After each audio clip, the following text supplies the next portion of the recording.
let's create two DFAs today. The first being W, where W is any string in A star B star, and then the second being W, where W is any string not in A star B star. These are complements of each other, so we're going to solve for this first one here, number one, and then you'll see how easy it is to create number two once we solve number one. So first we should understand what is A star B star. So what is star actually? So let's just do A star. So A star means that we have any number of A's. So we have 1A, we have 5 A's, we have, a gazillion A's. It just means we have any number of A's. We can also have 0 A's. So 0 A's is an option. I'll just denote that as an underscore.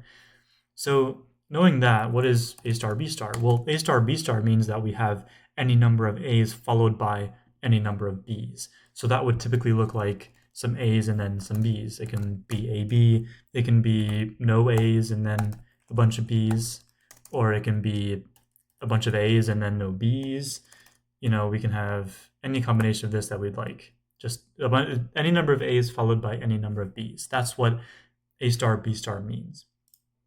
I hope that makes sense, and now we can start creating our DFA. So we're going to have an initial state here. We're going to start at state 1. And what we're looking for essentially with this A star B star type string is we're looking for a bunch of A's at the start. It could be 0 A's or it could be a million A's. We don't know.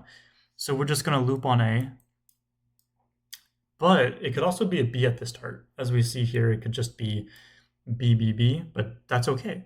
Every single string in here is valid for this language A star B star. So it's okay if we have B's, because that means we have 0 A's. Problems occur if we have, we have a bunch of B's and then we have an A, because that would not be in the language. Like having B, and then A. See, that doesn't fit because we have our A's here. They're invisible. You can't see them because there's none. And then we have our B's, and then that should be it. There should be nothing after it. So this A here says, oh, this language is invalid. So anyways, it's okay if we have a B at the start as well. So let's have a transition from state 1 to state 2.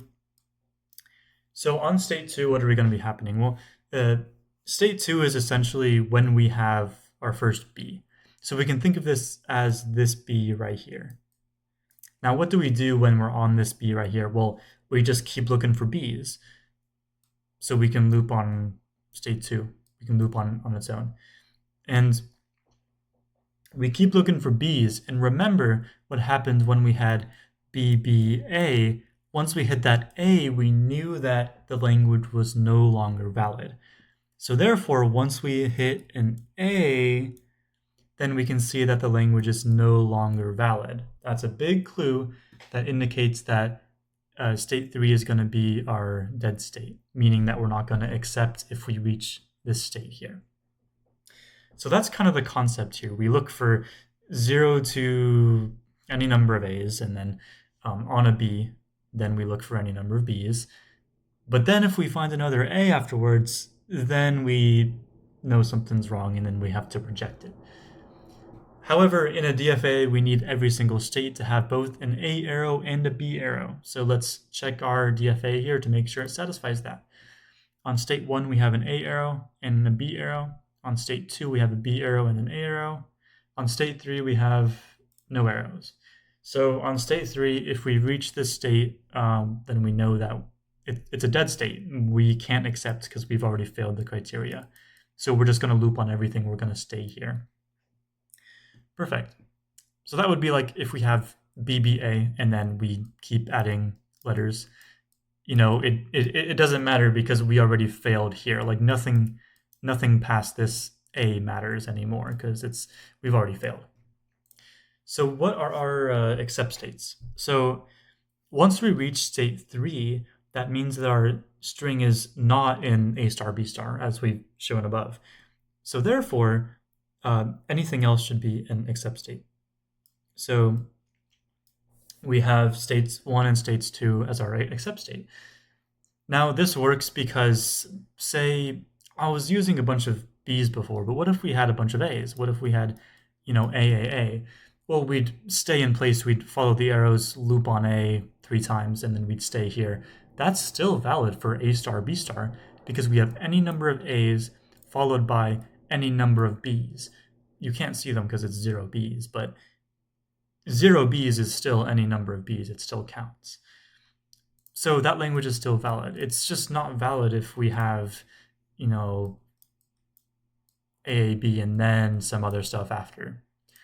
So everything accepts up until we get to the random stuff after, essentially. And that's our DFA. And what we can do to switch this into this next language here is actually pretty clever. Let's erase some of my markings here. So to find the language W, where W is any string not in A star, B star, we can flip the accept states. So you know how we were accepting states 1 and states 2? Well, we can just accept state 3. Because once we reach state 3, that means that that the string is not an A star, B star. Which essentially is me just reading that language verbatim. But essentially, these are complements of each other, which means that we can flip the accept states. So that's how you would solve for this language here. And if you want this first language here, where W is any string in A star, B star, then you just reverse the accept states to be the other. Let's try some input strings for these, and let's see if it holds up to the test. So we have some good input strings here already. Well, they're kind of too long for a YouTube video, so I'm gonna trim them down. Let's do 2 A's, 2 B's, 1 A, 1 B, and then let's do these. And then we'll do the empty string. It's always good to test for the empty string. So I'll denote that by just empty quotations. Cool. So if we're testing, let's test our first language here, W, where W is any string in A star, B star. So this is A star, B star, this is A star, B star, this is A star, B star, and this is A star, B star. And this is as well. Let me add a string that's not A star, B star. So I'll add AABBA. That's not A star, B star, so it should not accept. Okay, so for AABB, we start with A, we follow the arrow, loop, and we loop again. And then we go to B, we follow the B arrow to go to state 2, and then we loop. I forgot to switch the accept states back again, my apologies. This is what we had originally. So we basically end up on state 2 here, and we accept. That's good. Now AB, we loop on ourselves on A, and then we follow the arrow to go to state 2 on this B. And we're on an accept state, and it accepts, so that's correct. Now BBB, we go straight, follow the arrow to state 2, loop, and then we loop again. So that's 3 B's, and we're on an accept state. That's correct. And then 3 A's, we loop on ourselves 3 times, and then we end up on an accept state. That's correct. And then empty string, we just enter on state 1 and then do nothing. That's an accept state, so perfect. Now AABBA, let's start with the first A. We loop on A. Second A, we loop again. First B, we go over to state 2. Second B, we loop. And then the next A, we go to state 3 and we reject. And that's correct because we should be rejecting. Cool. I feel like you're able to test the second language on your own. I'm not going to waste your time, but use these strings and others. I would recommend you make more strings to make sure that your diagrams work. Yeah, feel free to test it on your own, but these were the DFAs for both W is any string in A star, B star, and W is any string not in A star, B star. For clarity, I'm going to draw this this language here, just in case any of you are skipping through the video. I'm going to draw its own diagram to make sure that nobody's left confused.